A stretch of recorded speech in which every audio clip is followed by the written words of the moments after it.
Hey, Riley J 2A here with my weekly 2A roundup. Okay, it's Friday, doing the roundup. I'll be honest, I had a pretty difficult time narrowing the topics down today. I had about 7 things that I wanted to put in here, but I narrowed it down. Keep this in a timely manner. There's a lot going on right now, and as of lately in the Second Amendment community. So, I did my best to grab some of the topics that, I feel are pretty good. And there's some I didn't get to, but I'm doing my best. I don't want the videos to be too long because then nobody will watch to the end, and if they're way too long, people won't even click on the video. So I got to keep that in mind. Anyway, got some topics. Gonna rip through them. This series is a roundup. Multiple topics in one video, intended for those who maybe don't have as much time or don't make as much time to really keep up on everything in depth. Okay, so this video might not be for everybody, but definitely some. I'm basically going to be given the short, quick version of multiple topics in one video. That's what this series is. Okay, so getting right into the video, talking about Washington State. So this information comes from the 37th annual Gun Rights Policy Conference, which is held in Texas. And out of that conference, some really pretty good information arose, which is that Washington State, my home state, passed their previous record of concealed carry applications in a single month. Okay, so basically that means more people in a single month than ever before have gotten CPLs, which, yes, we have a CPL here in Washington. It's a concealed pistol license, not a concealed weapons permit. That maybe that's a topic for another video, but anyway, the previous record was a month in 2013. There were 13,000 plus new applicants in a single month. Now, this year, 2022, in August, 21,000 plus new applicants in August alone. That is a new record for the history of the state. Very good. Okay. I'm really happy to see it. That means there's way more people in this state, a pretty anti-gun state. There's way more people who are realizing, nobody's going to keep me safe other than myself. I'm going to start carrying a gun. So that's really good. Really good news. I was really happy to hear that. I knew I wanted to talk about that in the roundup. So there it is. The numbers do show that many of those new applicants are from King County, which, for those who don't live here, is the bad one. Okay, that's where, they've defunded the police, there's crime, all that. That's neither here nor there, though. Okay, moving on. Talking about Mexico. Okay, so to give you a very shortened backstory of this one, last year, Mexico filed a lawsuit against American gun manufacturers. They filed it in Massachusetts, the anti-gun safe haven, if you'd call it that.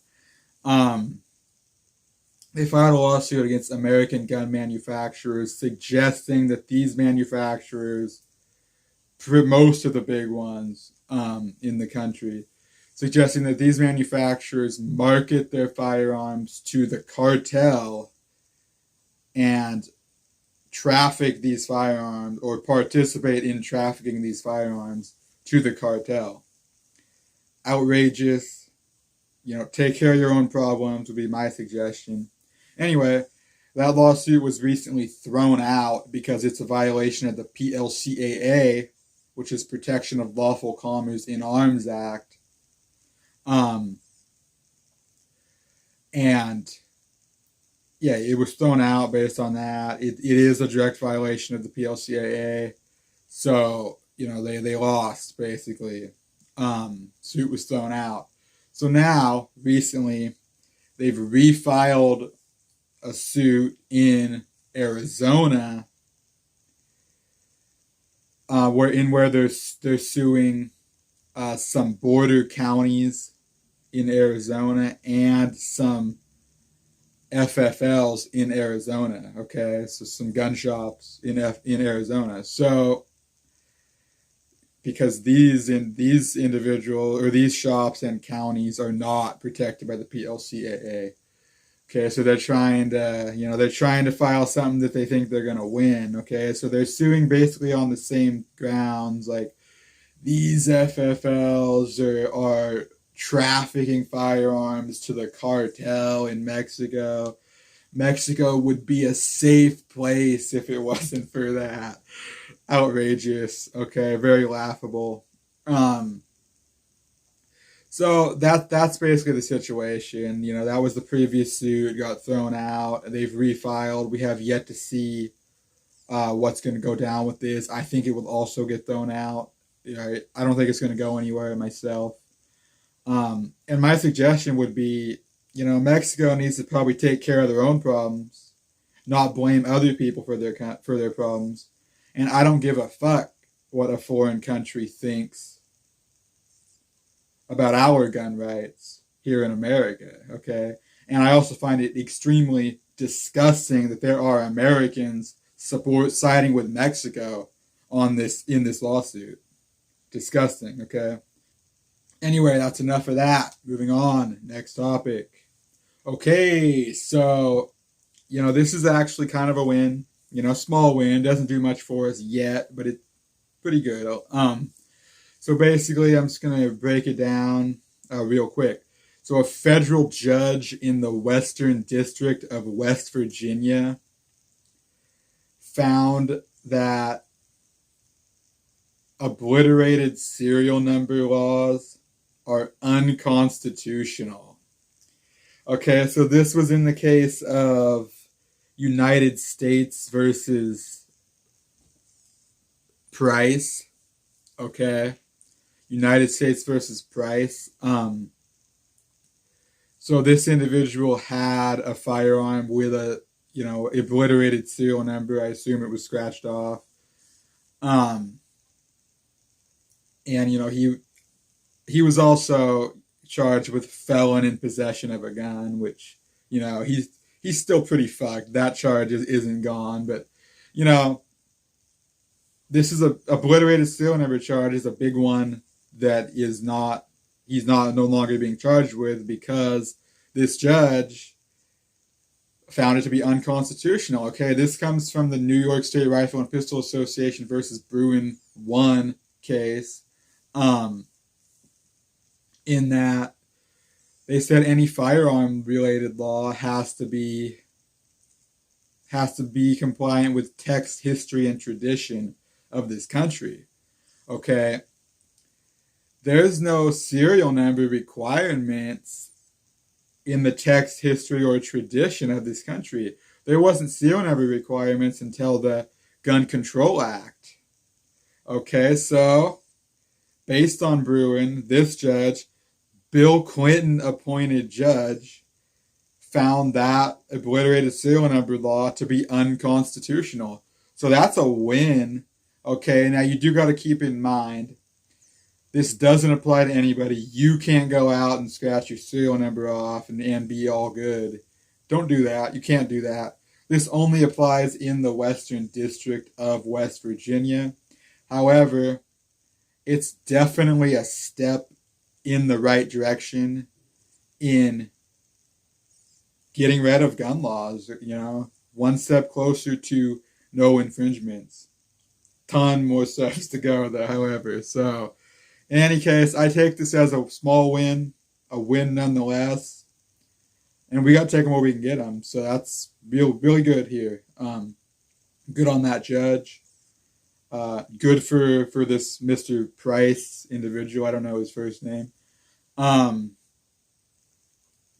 Good all around there, in my opinion. So, last but not least, talking about Rare Breed versus Big Daddy Unlimited in their patent infringement suit. Okay, so basically, Big Daddy Unlimited made a trigger which is very similar to Rare Breed's Forced Reset trigger, or FRT 15.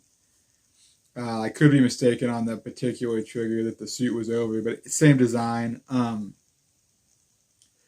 Anyway, so Rare Breed sued Big Daddy Unlimited, and this has been ongoing for a while. And they recently came to a settlement, okay? A cash settlement. It's confidential, so we don't know what the agreement was. It probably a lot of money, okay? If I was going to guess, I would say it's, probably a lot. In any case, they reached an agreement. Big Daddy Unlimited admitted guilt, okay? They basically said, yeah, okay, we copied your design. We won't do it again. And he will pay you. So that's what's happening. What this means is that Big Daddy Unlimited can no longer sell these triggers, of course. They do have to pay Rare Breed, and they cannot participate in any suits against Rare Breed in regards to these triggers. Okay, so like they can't join another company in a suit that may be, in the same situation, basically. So, I'm glad to, that's the short version of this situation. You can look into it further if you want.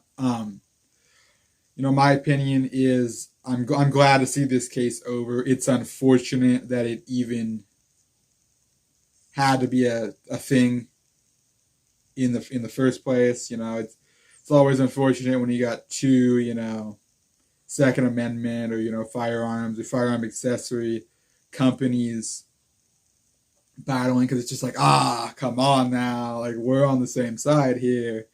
But that isn't always the case. In any case, I'm glad to see it being over now, and it is. They've reached an agreement, so that's good. Yeah, Rare Breed won.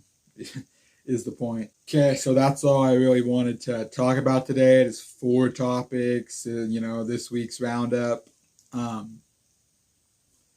hope these were, I hope you guys are able to use this information. I hope you guys learned something you maybe didn't know before watching this video. That's the point of these roundups. But yeah, so it's already a pretty long video, so I'm going to get out of here. Goodbye.